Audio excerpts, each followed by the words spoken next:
ونصلي على رسوله الكريم. أعوذ بالله من الشيطان الرجيم. بسم الله الرحمن الرحيم. رب اشرح لي صدري ويسر لي أمري واحلل عقدة من لساني يفقه قولي واجعل لي وزيرا من أهلي. ربي يسر ولا تؤسر وتمم بالخير وبك نستعين يا فتاح. ربي زدني علما. ربي هب لي حكما وألحقني بالصالحين. ربنا آتنا في الدنيا حسنة وفي الآخرة حسنة وقنا عذاب النار. يا أول الأولين يا آخر الآخرين يا ذا القوة المتين يا راحم المساكين يا أرحم الراحمين. حسبنا الله ونعم الوكيل. اللهم إنا نجعلك في نحورهم ونعوذ بك من شرورهم. اللهم منزل الكتاب سريع الحساب اهزم الأحزاب. اللهم اهزمهم وزلزلهم آمين يا أرحم الراحمين. Assalamu alaikum wa rahmatullahi wa barakatuh. Once again, Alhamdulillah, by the grace and tawfiq of Allah subhanahu wa ta'ala. Today we are going to talk about ayat number 136, 137 and 138 from the third surah of the Quran, Al Imran. And we are going to go over the recitation and the meaning first. أعوذ بالله من الشيطان الرجيم. بسم الله الرحمن الرحيم. أولئك جزاؤهم مغفرة من ربهم وجنات تجري من تحتها الأنهار خالدين فيها ونعم أجر العاملين. Ulaika, those, jaza'uhum. It's made of two words, jaza and hum. Hum means there. And jaza is the reward, the payback of something. Right? So those people, their reward, and we're learning about those people from before, we'll connect and see later on. So those people, their reward, jaza'uhum, their payback, their return for something, what they have been doing, is maghfiratun, is the forgiveness, mir rabbihim, from their Lord, wajannatun, and gardens, and here gardens refers to the gardens of Jannah, of paradise, tajri, flows, min tahtiha, from underneath it. So there are gardens and there are multiple gardens, right? There is one Jannah, which is the paradise, and inside the Jannah, there inside the paradise, there are multiple gardens, right? There are multiple gardens and landscapes and valleys and rivers and everything. So here it's referring to all those multiple. When it says Jannatun, it refers to all those inside the paradise. Wa Jannatun, gardens, tajri, flows, min tahtiha, min, from, tahtiha, ha is for it, tahti, underneath. So underneath it, meaning underneath the river. Sorry, underneath the garden. Al anhar, flows what? The rivers. Khalidina fiha, they will live there forever, right? Khalidina is to live forever, and fiha, in it, right? So meaning these people are going to live in this paradise with lots of gardens and everything, and there are rivers right there, right underneath it. Meaning it's like the imagery that we see is like lush green with lots of gardens and lots of rivers, lots of pure water, and lots of blessings in it. Wa ni'ma, and excellent, ajru, reward, al-amilin, for the work, for those who do work. And amilin comes from amal. Amal is an intentional work. Like when we do something, the actions can be of two kinds. One is voluntary and one is involuntary, right? Something like when we are breathing, we're not putting an effort into it. When we are, let's say, something that we just do without thinking or without and making an intention, that's a fair. That includes any action that we do, both intentional and unintentional.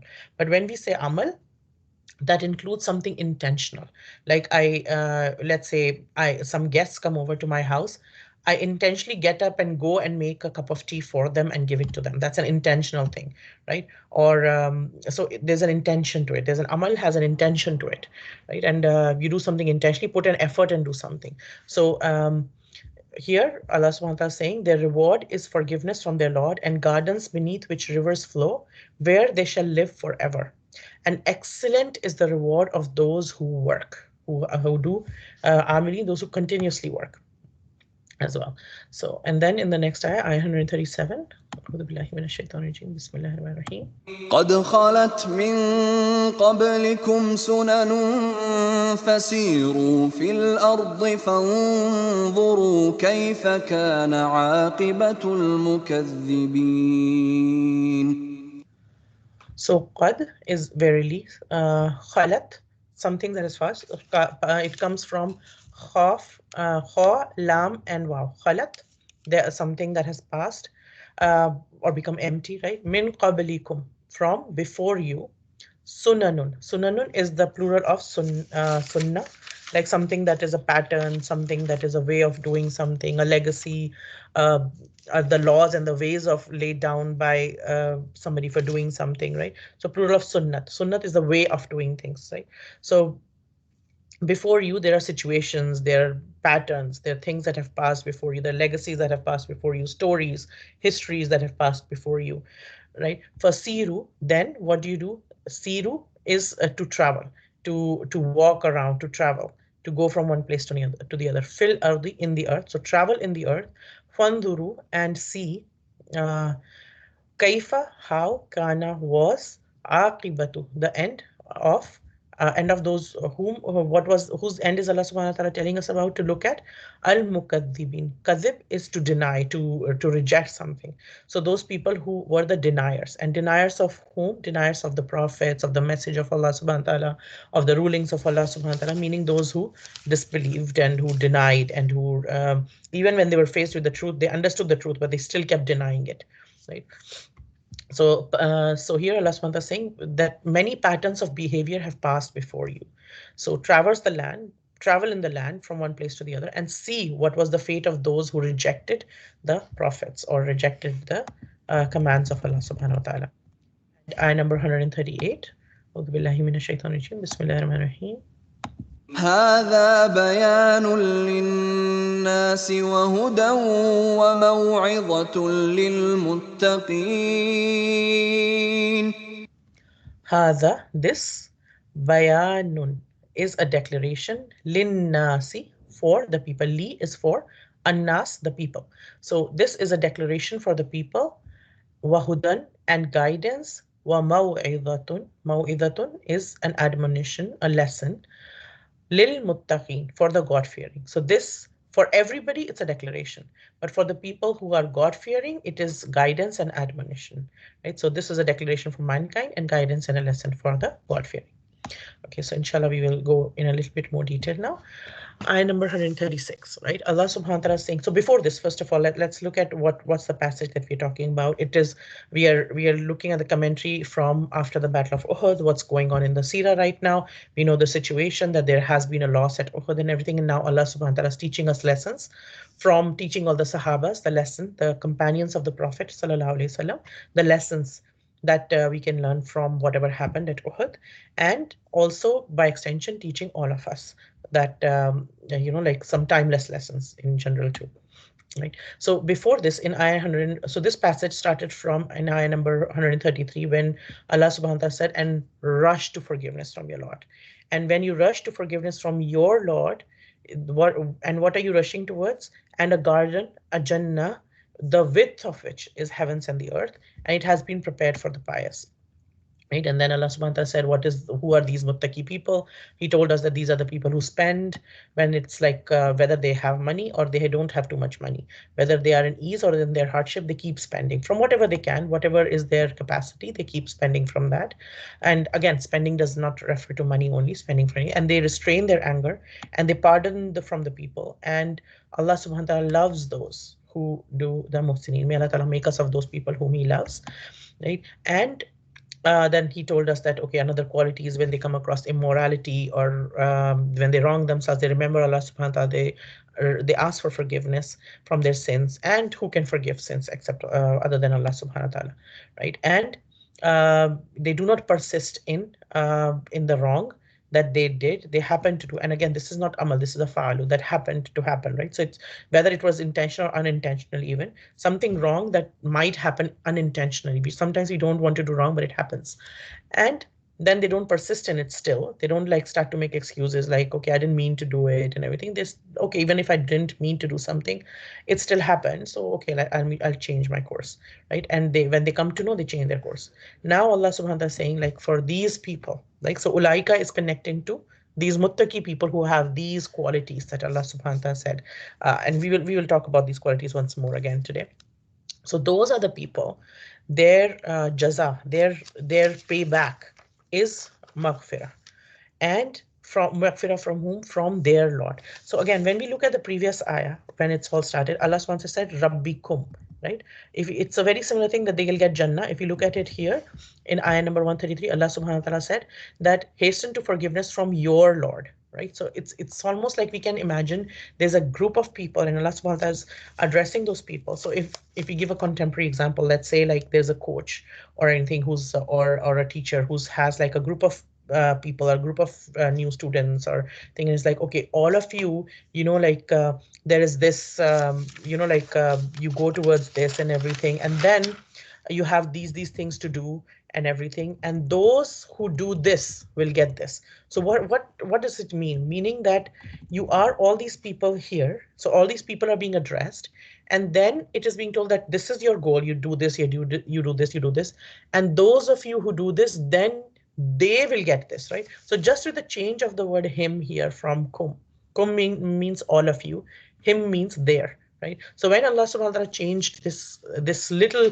very slight change from kum to him, it kind of establishes that now uh, what Allah subhanahu wa ta'ala is telling these people in, like, for example, just like we said, like a coach or a teacher, he's telling his students, okay, all of you need to do this and this and this. 1, 2, 3, 4, 5. You need to do, let's say they're a sports team. Okay, you need to get up at 5 o'clock and do this exercises. You have to do 1 hour workout, and then you have to play for this hour. So you have to practice this, and then your food has to be like this. You cannot eat this. You have to train like this, and your food has to have this many proteins and this many this and this many that. And so he gives some instructions, and they say, okay, those of you who do this, then like your performance level will go up, or your this will happen or that will happen, right? So so by saying you all and then changing it to them, there is like, okay, you are not them yet, right? So there's a goal that has been set, and I want you to become them, right? But these are the steps to become those people. You're not those people yet, but you have the potential to become those people. So just before we start, it's like Allah subhanahu wa ta'ala is giving us certain goals, certain things to do. And as a believer, we say when Samena wa atan, right? Allah subhanahu wa ta'ala says, and to the best of our ability, yes, we will fall, but we say, "Ya Allah, you told us, and we heard, and we hear, and we obey," right? So again, and this is the ajr. What they would get is the people who do work towards it, right? First of all, when Allah subhanahu wa ta'ala, another thing here is that when people who do work, then they get the rewards as well, right? This is not just to wish for something good. This is not just like I'm making dua for something, I want something a lot and everything. Not just words, there's action involved too, right? So here Allah subhanahu wa ta'ala is talking about people who put themselves relentlessly to work, who have a goal and they're going to run for it, and they're not just going to talk about it, they're actually going to do things as well, and do things intentionally. Then their reward is maghfirah and jannah, right? And even in this path, while they're rushing and when they're running and when they're doing work, yes, mistakes will happen, can and will happen. We are all human beings. It's not possible for any single one of us, myself first, a reminder to myself first and everybody else as well, that mistakes can and will happen. That's the nature of a human being. That's how Allah subhanahu wa ta'ala has made us. We are not angels. We will make mistakes. But when mistakes happen, what do believers do? They don't get disheartened. They don't go into a spiral of guilt and go, why did I do this? And yes, they think, okay, yeah, this was wrong. Maybe I should change my strategy. I should do this instead. Or like I was trying to do this good like this. This didn't work for some time, and now I've understood that there's a better way to do this. Or if I was doing a mistake, certain thing, okay, I didn't even realize it, but I will change it now, and I'll try another way and everything. And they don't get disheartened by something. They don't go into. Shaitan wants us to become hopeless. Shaitan wants us to become like, if we commit one mistake or one wrong, he wants us to go down this path of like hopelessness, that okay, you are so lost cause, nothing can happen to you. You are like, as a believer, our we are the ummah of redemption. Like Allah subhanahu wa ta'ala taught us even before sending Adam to the earth. What was the lesson that was given? He ate from the tree. We learned about it in Surah Baqarah. Right? They were told, Adam and Hawa, our parents, Adam and Hawa, they were told in the whole paradise was open for them and said, eat from whatever, but not from this tree. And they ended up eating from that tree. And what did they do right away? And they asked for forgiveness, and Allah subhanahu wa ta'ala forgave both of them, right? And then they were sent to the earth. And why is this so important?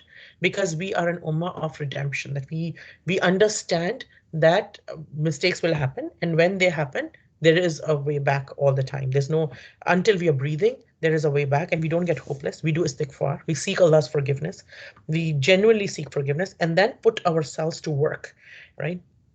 And again, like we said, what is the reward is jannat, like multiple jannat. Like there's paradise, and inside Jannah there are multiple gardens and mansions and valleys and landscapes, and there are multiple rewards. There are fruits of different kinds. Like there, every little bit of Jannah is amazingly beautiful. There's no like literally we can imagine there are flowers with no thorns. There's nothing unpleasant. There's not even an unpleasant word in paradise. Like not even a word will be spoken to anybody which hurts anybody in any way, or which makes anybody sad in any way. Not even a tinge of that. Everything is beautiful, perfectly beautiful, and there's no harm in anything. In this world, anything beautiful also has some harm in it, and excess of everything is bad. In paradise, everything is just good. There's no harm in anything there. Everything is just good, right? And also, what we are learning here is that their reward. These people, they're rushing for Jannah, and what is their reward? Their reward is Jannah. And when we know what the reward is, then to do something becomes easy. Like for example, let's say a person who has been given a work, like they're going to a job and everything, and they're going to get paid, let's say $20 or 20 euros per hour and something, and they have to work a lot in that thing, and they're like, yeah, okay, fine, I'll do. And they're like, think the same time, if somebody says, okay, you work for half a day, you work this much, and for this half an hour, this half a day work of 3 hours, you will get I'll give you a big mansion in Beverly Hills, or you'll get a huge house and everything, and you'll get the keys to that, and you get a Ferrari along with it, and you get a like all your education for your kids is paid off, and like whatever you want, you have like this unlimited card to shop from any of the clothings you want, and everything. So let's say somebody, like if it was genuine and we were to get so much, then this working of for half a day would get so much easier, because you're like, what am I getting at the end of it? Like, this is unreal. Like, I just work for half a day, and I get like this huge house, and I get like this rewards. I get to whatever clothes I want, whatever bags I want, whatever travel I want. I can travel first class anywhere. I can live in any resort I want. I can have any number of holidays throughout the year and everything. And all I have to do is just work this half a day. It just becomes so much easier when we understand the value that what we are getting out of it, right? So sometimes what happens in our lives is somebody close to us really hurts us, or they annoy us a lot and everything. And it is genuine. They're doing something wrong which annoys us or which hurts us or everything. But and it's hard for us to maintain our cool, or to behave with them in the like, or forgive them, or be kind to them still, or be loving to them still and everything. But when we understand that if we forgive, then our reward is so huge. Our reward is not with this person. My reward is with Allah subhanahu wa ta'ala. And what is the reward? Maghfirah and Jannah. Forgiveness from Allah subhanahu wa ta'ala and paradise. Right? Just for forgiving somebody, I might be able to get forgiveness from Allah. And that's a huge reward then, right? So when we understand the reward, then to do something becomes so easy, right? That when we contextualize this, doing this, yes, it is hard to do this. Yes, when somebody hurts us, when we are angry with somebody, and genuinely so, our first reaction, our first thing is either to snap back at them, or to show them their place, or to take revenge or anything or whatever, or like, or cut off from them or whatever. But if we are able to forgive and everything. And I know that by forgiving them, I'm not looking at them, I'm looking at my Rabb. I'm looking at Allah subhanahu wa ta'ala. That the reward that I'm going to get is forgiveness. And again, forgiving someone doesn't mean that if somebody's abusive, we put ourselves in the way of abuse. It means that in a safe and healthy environment, we are talking about that if somebody says, does something that they, or doesn't do something that they should be doing, and we have a chance to forgive them without putting ourselves in harm's way and being balanced in what we're doing, of course, then protecting ourselves as well, then there is a lot of reward, and the reward is with Allah. So then it becomes so easy to do it. But if we are not conscious of the reward, then what happens? The same things become very hard. Because if you're looking at this person, then we like, okay, like what's the point in doing, right? Like even if we forgive, I forgive my brother, my children, my spouse, my everything, or like my friend, somebody did something wrong, and I didn't. Even if I forgive them, they're still going to do the same thing. They're still not going to be appreciative and everything. But I'm not looking at them anymore, right? I'm looking at Allah. I'm looking at forgiveness from Allah. Ya Allah, in my heart, I'm making the intention. I'm forgiving them. Ya Allah, you forgive me, right? So again, forgiveness, when we're talking about forgiveness from Allah subhanahu wa ta'ala, it is of two kinds. Like here, Allah subhanahu wa ta'ala is saying forgiveness is a reward from their Lord, right? So one kind of forgiveness is this. Let's say there's a person who's a believer who's sinning. They didn't stop from the sin. They kept doing the sin. But like at some point they asked for forgiveness. Or maybe they didn't even ask for forgiveness and everything from that sin. But they're asking for some forgiveness sometime, right? Now, they might also be forgiven by Allah subhanahu wa ta'ala at some point, simply by Allah's mercy, because Allah subhanahu wa ta'ala tells us that He forgives whoever He wants, right? So, so this person also got forgiveness, right? And so it also could be like, let's say there's a person who did sins, who were engaged in sins and shirk and wrongdoing throughout their life, right? And just 2 days before they didn't know they were going to pass away 2 days later, but just 2 days before they passed away, what happened was they took their shahada. They said, La ilaha illallah Muhammadur Rasulullah. They became Muslim. Now, what happens? We know what happens when somebody becomes a Muslim. All their previous wrongs and sins are wiped out.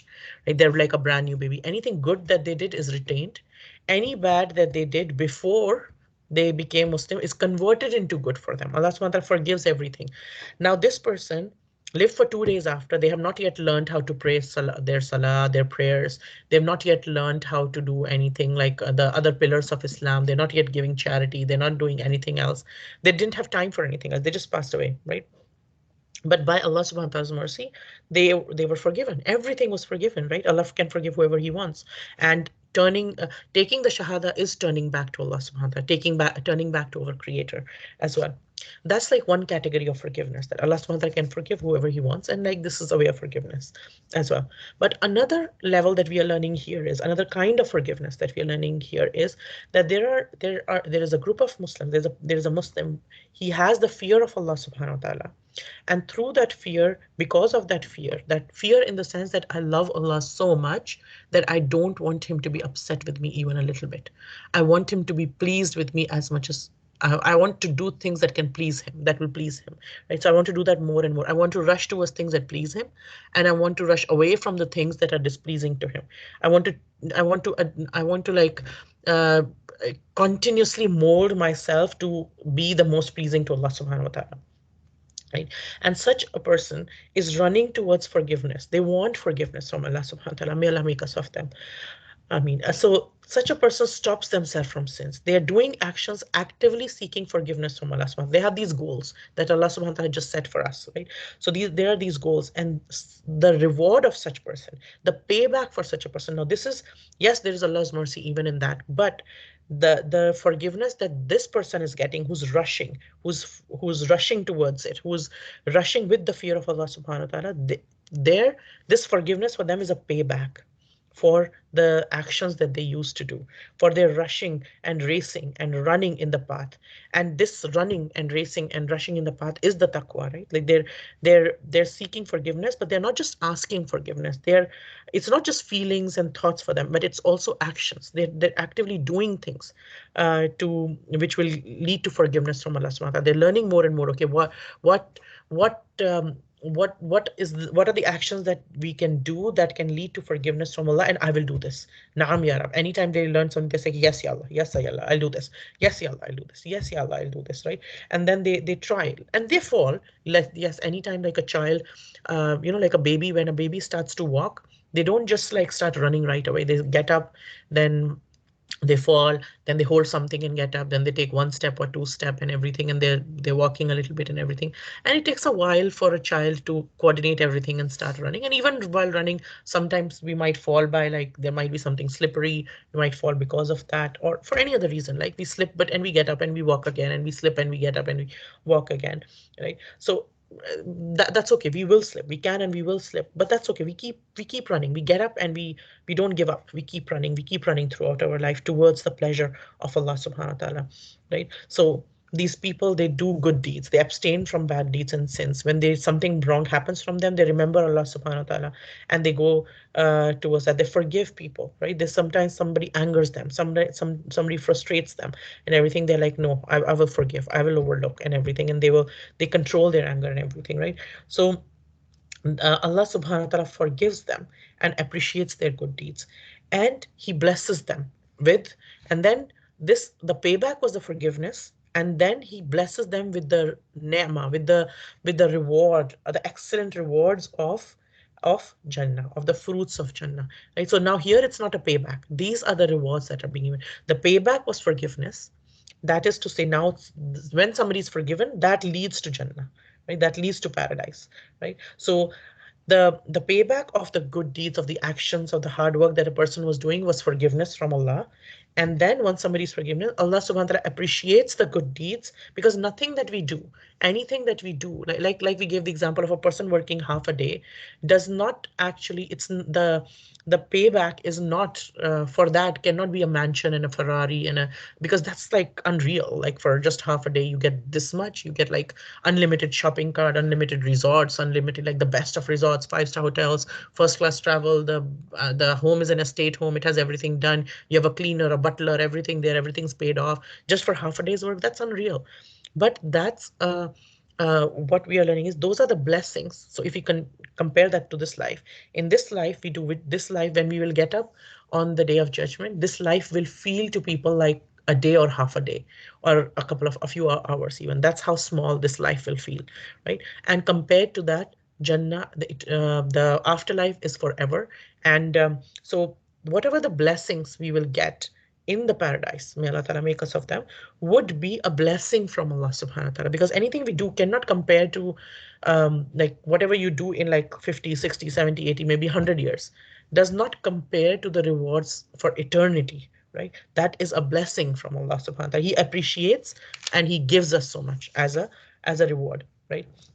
Also, for these rewards, some scholars, what they've done is they've linked it to ayah number 25 in Surah Baqarah, where the people of Jannah, they were given the fruits, and they mention that every time they're given the fruits, they say, okay, this is what we have been given before, right? And we talked about this a while ago when we were talking about Surah Baqarah, right? So people in paradise, they'll be given some fruits, and when they have these fruits, they're like, we have been given this before, and they will taste it, and the taste would be even better every time. It would be better and better and better, right? And meaning like they see an orange and they're like, oh, I know this is an orange, we've seen an orange in planet Earth, we used to see this orange, but the taste would be amazingly better, and every time they have an orange, it will be better and better and better. That was one meaning. But another meaning that some scholars have taken, linked it to this Ameline, is that they would recognize the different blessings that are being given to them, which one is an appreciation for which good deed. Like for example, that day I had just $100 or €100 or €100 in my pocket, and I gave 20 out of that. I didn't have any more, but I just gave 20 out of the 100 I had, right? And to somebody in charity. And this fruit that I'm getting is because of this. Or on October 2nd, 2019, I smiled when I was like myself in pain, but I saw somebody who was in pain and I smiled so that I could cheer them up, and I said a good word to them and everything. So this mansion that I have got in Jannah, when we get that, we'll be like, oh, this is because of that, that I didn't even know that this it impacted this person so much, right? Or on Thursday at 8 p.m., I was so angry and everything. This person, this family member or this friend or this person, they irritated me so much. They were like frustrated me so much, and I was so angry and I was so upset.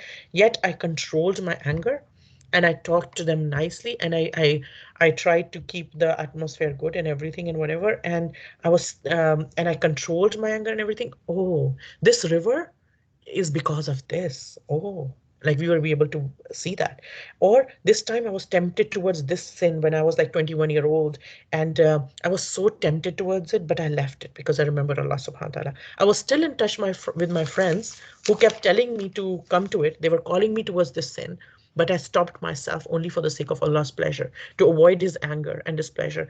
Oh, and this flying horse, this like these gardens and everything are because of that, right? So we will see a connection between what we are getting in heaven with the actions that we did. Allahumma ja'alna minhum. May Allah Ta'ala make us of those people whom He's pleased with and everything, and who do things that please Him and everything, right? So may Allah Ta'ala make us of those people who earn His forgiveness and to whom He blesses us with the paradise. And we know that the biggest reward in paradise would be the pleasure of Allah subhanahu wa ta'ala. Like after all the blessings of the paradise are given to the people and they are more than satisfied, Allah subhanahu wa ta'ala will ask them, do you want anything else?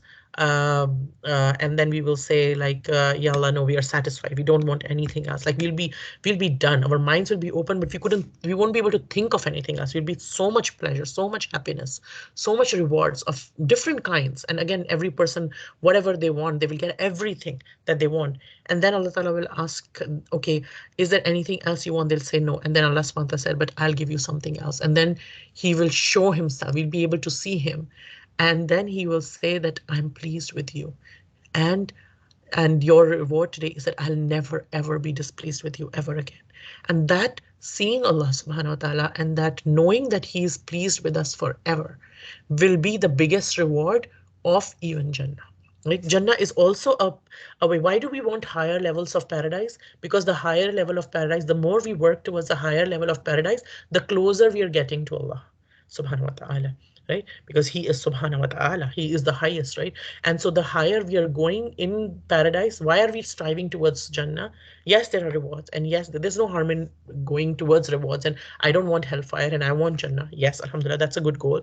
But when as our goal goes up, so does our work towards it, right? And inshallah, Allah Ta'ala will grant those who work towards it. Then in the next ayah, Allah subhanahu wa ta'ala says that travel through the land, right? Many patterns of behavior have passed before you. So travel, and see what was the fate of those who rejected the prophets and everything. And again, we have to see the context in which these ayat are coming down. There are three wars that were happening with the companions of the Prophet ﷺ at that time. And what were the three wars? One was between the Muslims and the Quraysh. They just fought the Battle of Uhud and came back. So there was this battle that is a battle that is happening. The second battle that is happening is inside the city where there are Muslims and there's also hypocrites. And we know in Uhud, like there are some people who claim to be Muslims, but they were not really Muslims, and they left and everything, and they kind of tried to demoralize the army and everything. So those were hypocrites, and then they didn't know they were hypocrites before, but when they started acting, then we understood, oh, like okay, right? So there's this other war. So one war is with the enemy outside, one war is with the enemy inside, which is the hypocrites in between amongst the Muslim people. And the third war is the internal war inside every Muslim, where shaitan and their nafs is pulling them towards something else. It's pulling them towards doing wrong. It's pulling them towards like taking revenge and being harsh to people and being like thing and everything. And there's the other side, which is pulling them towards what will please Allah more and everything, right? So it's like this internal war inside as well. And these three wars have always existed. These three wars have always existed. If you look at the legacies and histories and stories, people have always had desires, people have always had families, people have always had troubles. Just like you and me, people had different things all the time. It's like every society had good forces and bad sources. They had bad forces and good forces, and they had to navigate their way through them, right? It was never like a society there's only good in it, and like there's nothing pulling you towards anything wrong, or nobody's making you angry ever, everybody's behaving exactly how you want them to behave, how it will please you and everything. It was never like that for anybody, right? So what Allah subhanahu wa ta'ala is telling us is that go and travel, right? And again, when we are saying when we say travels, some scholars have said is there is a physical travel, but there's also an intellectual travel. Yeah, we can open a book, we can find out about different places, and we can learn about the different ways that we can learn about. And today, mashallah, it's so easy. Like we have social media, we have online resources. Yes, there are a lot of negatives about the internet, and but there are a lot of positives too, right? And so we can learn about history, we can learn about reality in different ways. We can ask questions, we can get in touch with different people who are, we can find out who knows more about this field, and then try to find out about that field and everything, right? And so we can ask questions, and we can see the history, and we can learn from that history, right? We can learn that there is a way of things, and that way doesn't change. There are laws and ways laid down by Allah subhanahu wa ta'ala for dealing with various groups and nations. These are the regulations of Allah subhanahu wa ta'ala. And what do these regulations, these ways do? That he punishes the nations for certain things, right? Those people who follow Anbiya and the Deen, they are honored. They get the forgiveness, and they get the maghfirah of Allah subhanahu wa ta'ala. They get blessings from Allah subhanahu wa ta'ala. Their name stays later. Like when we say the name of Ibrahim, um, then everybody looks at that name with love, and like everybody, like all the whether it's Jewish, Christian, Muslim faith, everybody loves them. The Quraysh loved him too, right? So he's called the father of the monotheistic religions, right? Like so everybody loves him. And why? Because he worked towards the sake of Allah. Allah subhanahu wa ta'ala preserved his mention, he made his good mention in many. He's gone from it's been thousands of years that he's not here, but Allah subhanahu wa ta'ala kept his mention alive in a good way, right? And there are also people like Firaun, there are also people like like the people who did a lot of wrong, Nimrud. There's also people who did a lot of other wrong and everything, and Allah subhanahu wa ta'ala has told us about what happened with them too, right? So there's tradition, there's people, and even physically we see the manifestations of these traditions, these laws and these regulations of Allah subhanahu wa ta'ala. For the people of Arabia, they could see the ruins of the places that were destroyed, like the nation of Thamud, the nation of Lut. They could actually physically see the ruins of these people. And even today, sometimes a lot of let's say archaeological excavations are done, and sometimes a whole city is discovered, and you're like, okay, there was this whole city, it looks like. And when people dig it up and everything, they find out that they actually had a very advanced life, like they had a sewage system, even they had this even and that even. But then why is there nobody alive from like linked to that? And mostly what they would find is they would find some idols or the other would also be discovered from that excavation. And some of our scholars, what they say is that these were the people. Allah subhanahu wa ta'ala makes these excavations and these ruins come out to teach us that what led to their destruction. Just think about it. What led to their destruction? That nobody's alive from there. Nobody's saying like, okay, I belong to this like my great great great great great grandfather belonged to this civilization. Those people who were completely, who got the punishment from Allah subhanahu wa ta'ala, that the whole towns were demolished because of their, like, well, the whole towns got the punishment of Allah subhanahu wa ta'ala. They were destroyed. The whole group of people, they were destroyed completely. Not child, woman, man, elder, nobody was left. Right? When the adab of Allah comes, when the punishment of Allah came to those people, nothing was left, but their structures were preserved for us to see. Or if you look at the stories, there are a lot of lessons for us to see when we go that. So what Allah subhanahu wa ta'ala is telling us is that, that this is not something new. Outcomes of bad have been bad. Like their consequences of certain actions are always the same, no matter what generation or time you go to. When when there is moral deprivation, when there is greed, when there is dishonesty, yes, it goes for a certain period of time, but then when the end comes, then then it is a complete end, like then it's like their mention is with their mention itself is with a lot of, like, people don't even want to mention their name with, like, they're like, it almost feels like an insult to even mention that you were linked to them somehow, because they've done so wrong and everything, right? And history repeats itself as well. So we learn a lot from history. We learn a lot from what has happened before, right? And here Allah subhanahu wa ta'ala has told us about the victory at Badr. He's told us about struggles and hardship of Uhud. And then he told us about the ill effects of riba. Now he's telling us that look, another way to learn is look at the ways of those who have passed before you, right? Who will get now what we will learn when we look at these things. So we don't just travel for the sake of travel, right? Like Allah subhanahu wa ta'ala is teaching us that when you travel, have a reason to travel, have a reason to learn from travel. Like when we travel, we can travel for the sake of meeting another person that we love for the sake of Allah. Like there's a lot of reward in that when we're going to meet somebody just for the sake of Allah. That, Ya Allah, you love this person, I love this person for your sake, and I'm going to meet them for your sake. There's a lot of reward in that, right? And also when we travel to learn for the something for the sake of Allah, like, Ya Allah, okay, I'll observe things and I want to take lesson from them. If I look at mountains and things, and then I'm remembering Allah subhanahu wa ta'ala. If I look at these nations which have ruins in them, then I'm remembering that. I just don't go to the pyramids and take a selfie there. That's not the aim of going to the pyramids. It's like these civilizations, these people who made these huge pyramids in Egypt, they had so much power.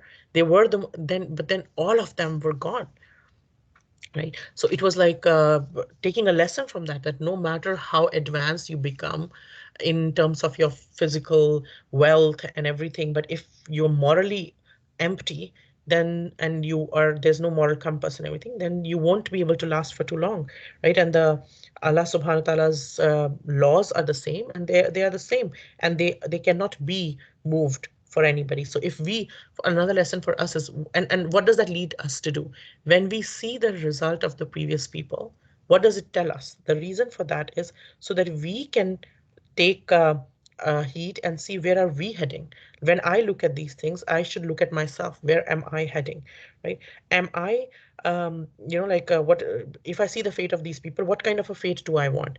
If I do the same things that other people have done that have led them to failure, then if I'm walking their path, I cannot. If I'm driving on a path that takes me west, then I cannot go east. I will not reach east just because I'm traveling west, right? If I'm going towards the airport, I will not, unless the hospital is on the way, I will not reach the hospital. If the hospital is the other side, then I have to go on that way to reach the hospital. I cannot go the other side and think that I will reach the other side, right? So you have to look at the fate of other people and learn a lesson by looking at their fate, right? So this journey, this travel that we do is to find out reality and learning lessons from it. And this will be fruitful for us because we don't just travel to see ruins or to add to a geographical or technological knowledge. We are traveling for the sake of learning more about the how did Allah subhanahu wa ta'ala, how was the end of these people who denied Allah subhanahu wa ta'ala, and also how was the end of the people who were good to Allah subhanahu wa ta'ala. We learned that in our history books. We learned that through the Quran, right? So many people have came before us, right? And some came at the time of the prophets and opposed them. And such kind of people never had a good fate. Those people who opposed the prophets were the best of the people, right? And whoever opposed the prophets, they never had a good fate because they had the best people giving the best message in the best way. And yet they did not accept, yet they denied it. They understood it because they have no excuse now, because the best people with the best character are giving them the best message, and they have the best communication skills. They're giving the message from God Himself, and they're giving it in the best possible way. None of us can articulate like they could articulate. So they had the best communication skills, the best way to do it. They had the best character to go with it. They were the most truthful of people. They never lied. They never did anything wrong and everything. And yet, if people if denied them, then there was a consequence to it.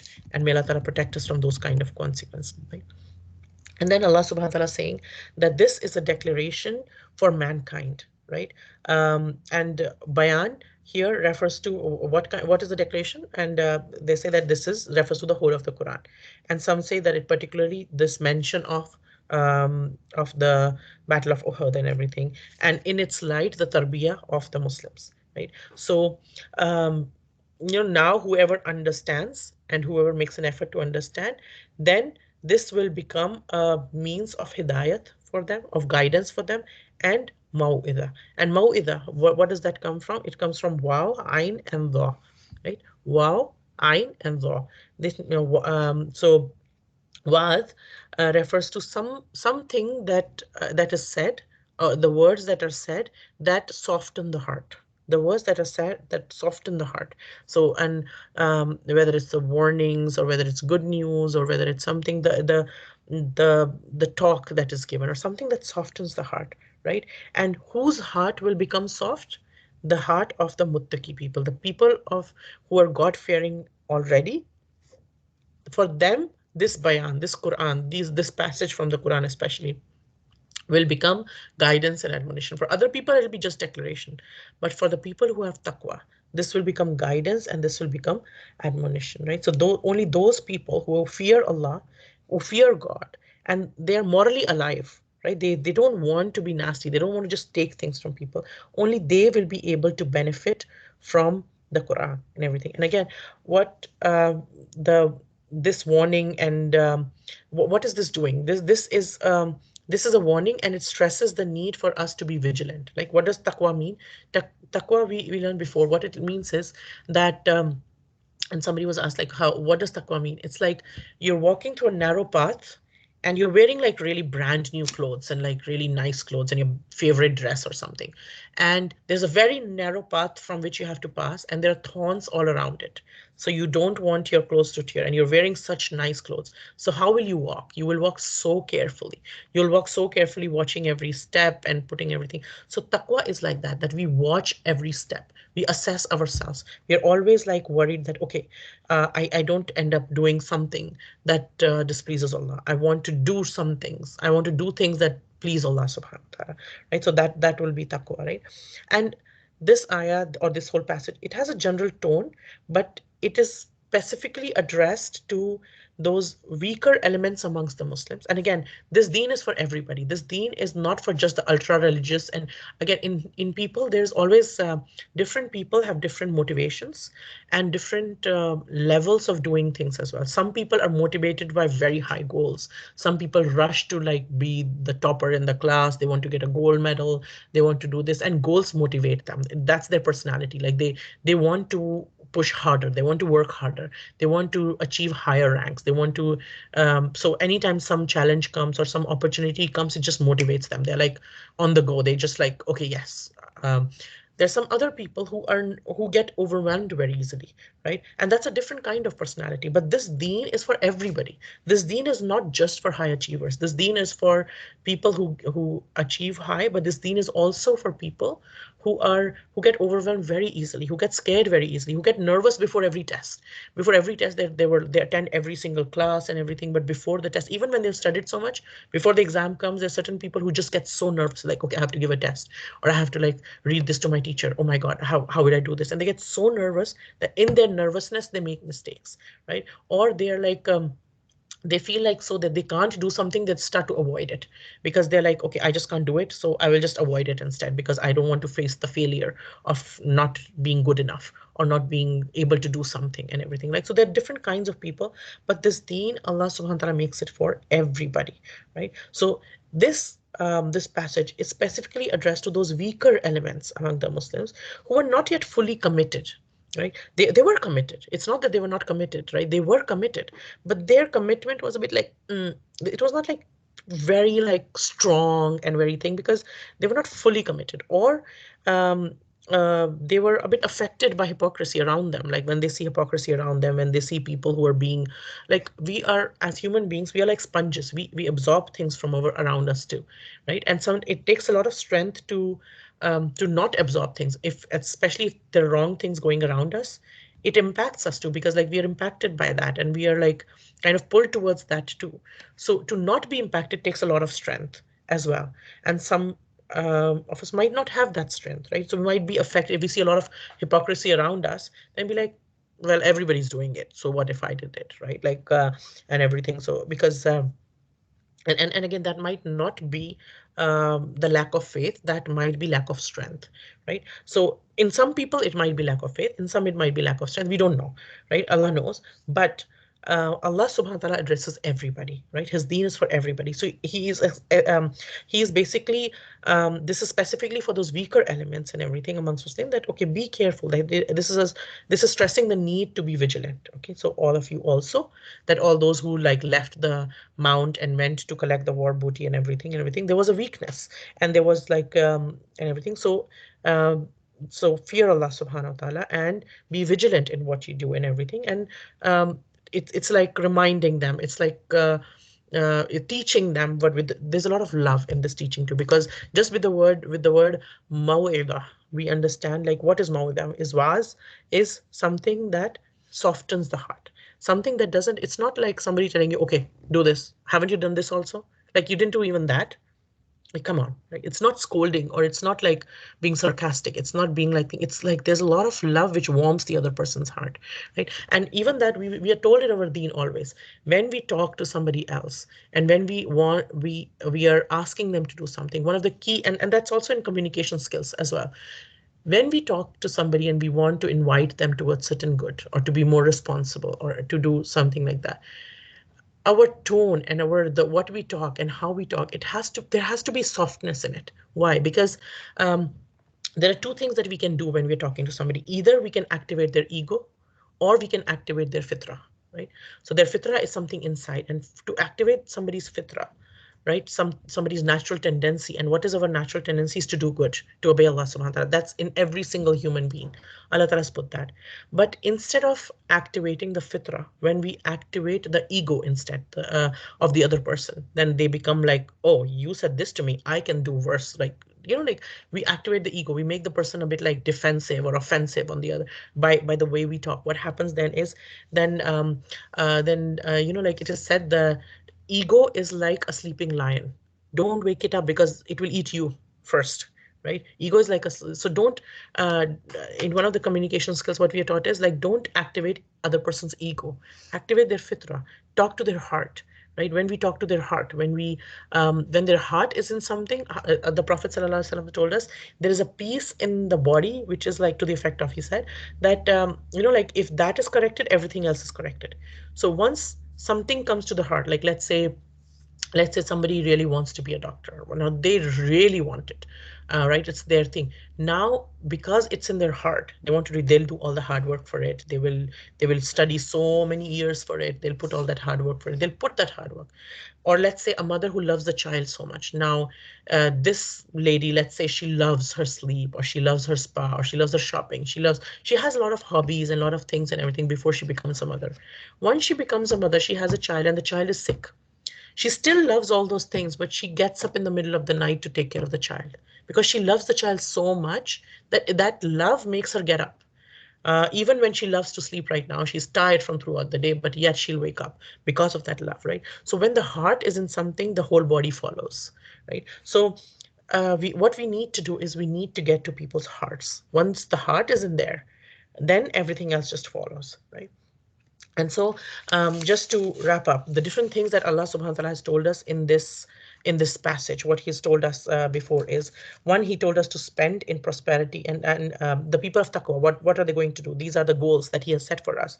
So we need to just look over these goals and revise it for ourselves through from ayah 133 till here 138. What have we learned? One is that to spend in prosperity and adversity, and in our nature also is stinginess, is like, and shaitan um, makes us fear poverty, that okay, you have just this much, if you give this much also, what will happen to you, this that, and how will you meet your own needs, and you have these expenses coming up and everything, right? But Allah subhanahu wa ta'ala promises us charity never decreases your wealth. Don't worry about it. Charity never decreases your wealth, right? So in our nature, there's stinginess, but we overcome it and spend in, even though we feel it, we overcome it and we spend, right? And that, such a person, if such a person is spending for the sake of Allah, and they're always thinking of how can I benefit somebody else, such a person can never never usurp the rights of others. Such a person can never, it just changes the personality, right?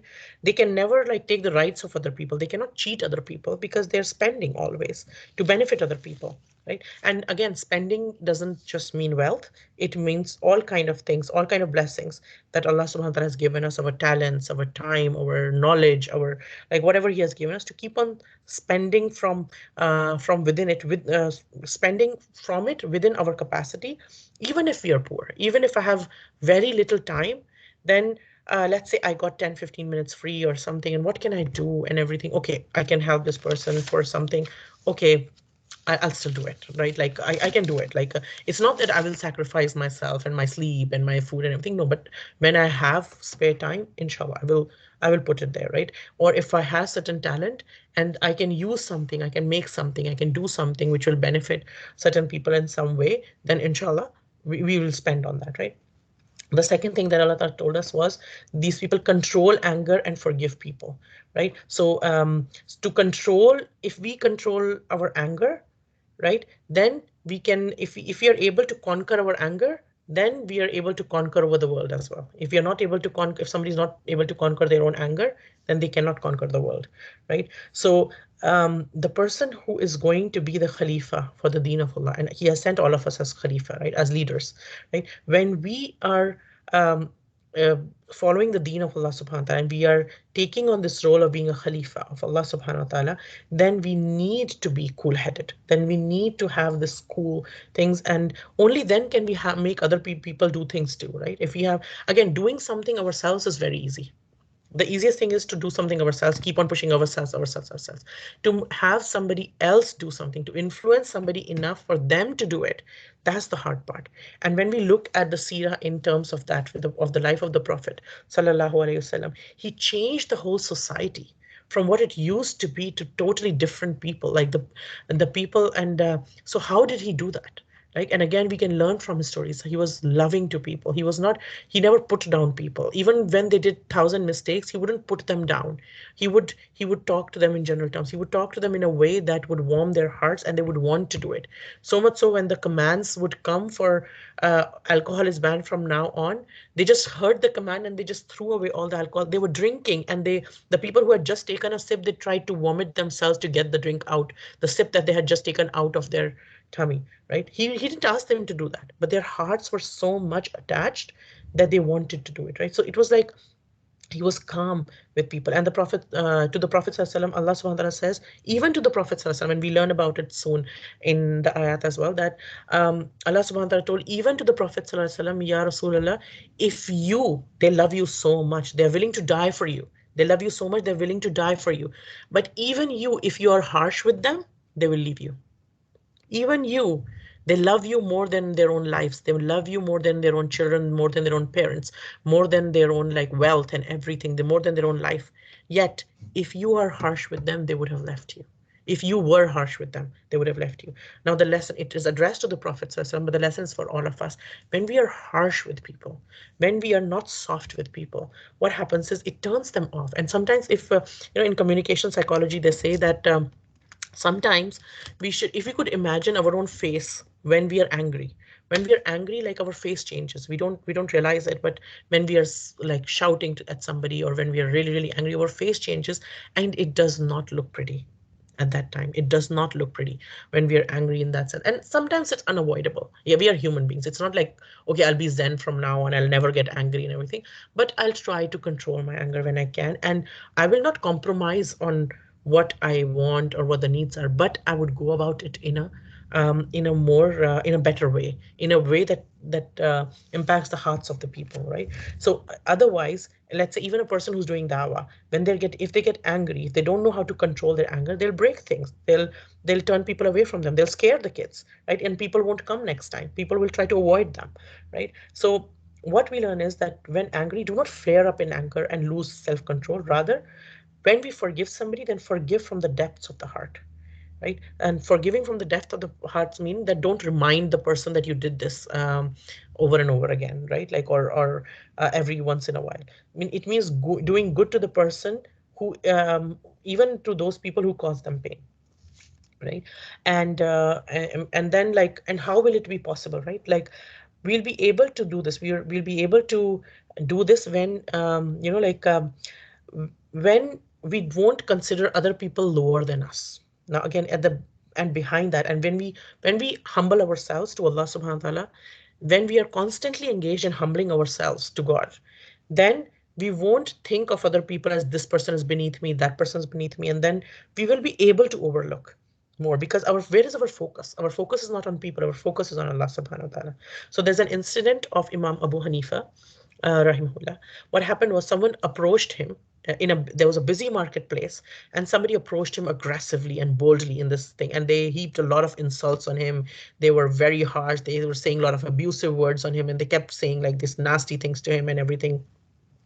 And it's a busy marketplace, and he's like an imam, like he has like a thing in the society, right? Like he's a teacher, he's an imam, and he's a so what did the imam do? He controlled his anger and he said nothing to this person. Then the imam went home. He took out a good amount of gold and silver coins.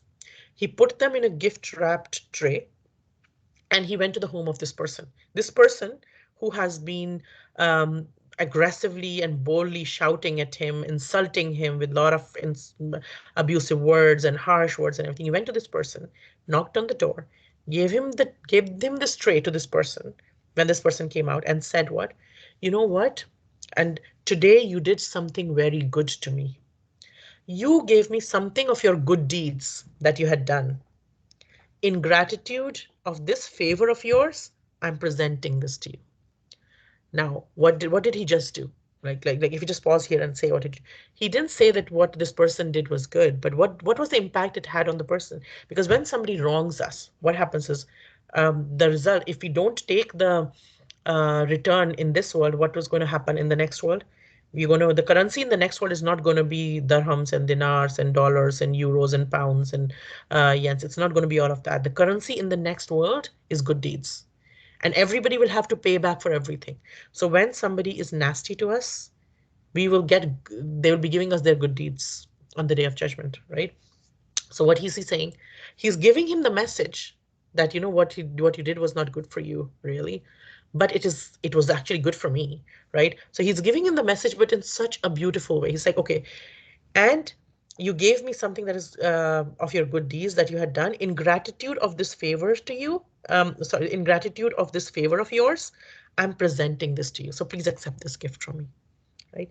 And this imam's unusual conduct, it affected the person so much that he repented from his bad behavior forever. He asked the imam for forgiveness, and he joined him as a student, and he finally, like later on, he became a great scholar later on, right? So there is may Allah Ta'ala open for us the ways to do things too, and help us, grant us the hikmah of how we can convey the same message, but in a way that impacts the hearts of the people in positive way, in towards Allah subhanahu wa ta'ala.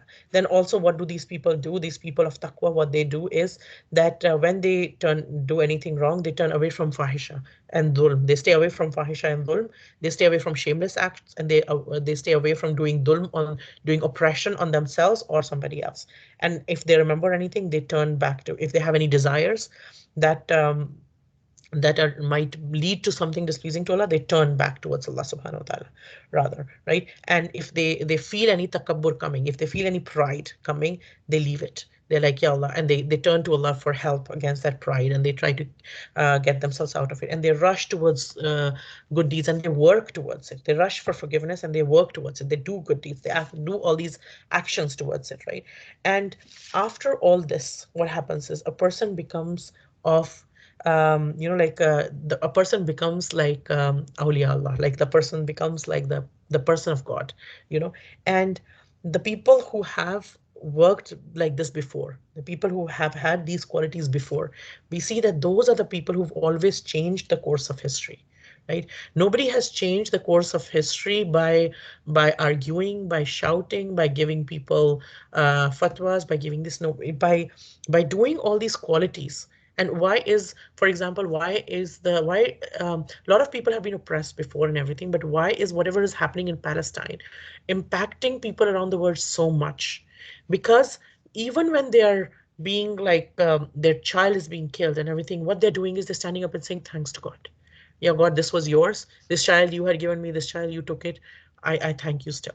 They're crying. They're like a child who's like hand is bleeding and everything, and they're like they're looking for after their brother at the same time, right? Like they're themselves in need, but they are looking after other people in need, and that is touching the hearts of the people, right? The hearts are always touched by kindness. The hearts are never touched by that. Yes, there is a time for combat as well. Yes, there comes a stage with certain people that that stage is over, and now it's a time. And but whenever there was time for combat, whenever there's a time for battle, Islam doesn't teach us to prolong battles. It doesn't teach us to hurt anybody unnecessarily, right? If there is something to be done, okay, cut it off. This thing done, khalas. You don't prolong negativity for anybody, right? So um and what happens when people have taqwa, and when people um you know like become such kind of people who change the course of history, who have all these qualities that we talked about, like the Prophet ﷺ, when his enemies were 1 mile 1 month away from him, 1 month journey away from him. At that time, obviously, there were no airplanes and everything, so 1 month journey away from him, they would start to feel his rob, his like khawf, his fear. They would start to fear from him. He had this even though the physical means were very little, people would have this this feeling of oh, no, no, no, no, no, we can't face him, right? Because he had this character. He had this like this positive character, this honesty and everything. He was in truth and everything, and he has this strength, and people around him, they loved him so much, right? And also we understand another thing is, just to wrap up, another thing is that the Quran, we're learning the same Quran, but the same Quran, in even the same bayan, it will not have the same impact on everybody. Right? There are people for whom this will just be a declaration. This is just an information. Alhamdulillah, good information. It's just knowledge. Okay, I learned something. For some people, it will be a points of action. For some people who have taqwa or who are aspiring for taqwa, what would this would do it will impact their heart. These things that Allah subhanahu wa ta'ala tells us in the Quran, they will become guidance for them. They will become nasihat for them. They'll become admonition for them. They'll become like lessons for them, right? And even in the beginning of the Quran, Allah subhanahu wa ta'ala tells us, ذَلِكَ الْكِتَابُ لَا رَيْبَ فِيهِ هُدًى لِلْمُتَّقِينَ. This is the book. There is no doubt in this book at all. And this is a book which is a guidance for people who have taqwa, who fear God, right? Those people who have no zero fear of God, they are they think they're free and they can do whatever they want and there'll be no consequences and everything. Such people are not going to take much lesson, even though they might be listening to the same thing. All of us in a gathering might be listening to the same thing, but it will impact every single person differently, right? So the people who look at the Quran and also the other way around, the people who look at the Quran, who come to the Quran for guidance and for lessons, those are the people who are the people of taqwa. May Allah Ta'ala make us of those people who rush towards His forgiveness and who get His immediate forgiveness, and who get rewards from Allah Subhanahu wa Ta'ala. There are no rewards like the rewards from Allah Subhanahu wa Ta'ala, and who get nearness to Allah Subhanahu wa Ta'ala, in whose hearts Allah Subhanahu wa Ta'ala develops His taqwa. And may Allah Ta'ala accept anything that we do together for His sake. Any goodness that comes from today's talk is from Allah Subhanahu wa Ta'ala, because He's the owner of all good. And any shortcomings are mine and mine alone, as I'm human and open to mistakes. Just like Allah Subhanahu wa Ta'ala joined us as sisters in Islam in this world, may Allah Subhanahu wa Ta'ala reunite us as sisters in Islam under the shade of His throne on the day of judgment, when there will be no shade except His. And then once again in the highest level of paradise, Jannatul Firdaus. May Allah Ta'ala accept our coming together and make this a means of increasing our iman today and whenever anybody listens to this at any time in future. ربنا تقبل منا إنك أنت السميع العليم سبحانك اللهم أشهد أن لا إله إلا أنت نستغفرك ونتوب إليك.